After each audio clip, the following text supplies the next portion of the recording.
Good day, everyone. Today I will be discussing blood vessels, which are an essential part of the circulatory system. Blood vessels are tube-like structures that transport blood throughout the body. They serve as a pathways that carry oxygen, nutrients, hormones, and waste product to and from different parts of the body.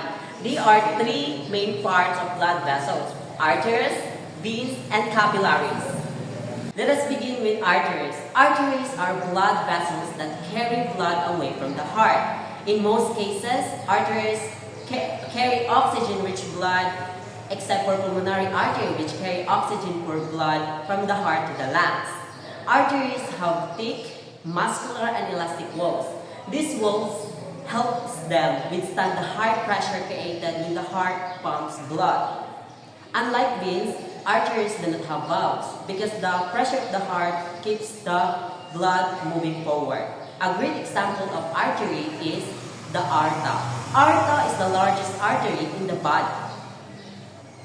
Next, we have veins. Veins are blood vessels that carry blood back to the heart. In most veins carry oxygen for blood, except for pulmonary veins which carry oxygen-rich blood from the lungs to the heart.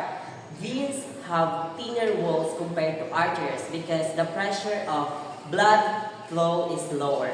One of the most important features of veins is the presence of valves. These valves prevent the backflow of blood and ensure that blood moves in one direction toward the heart. A major example of veins is the vena cava. Vena cava which returns blood to the heart.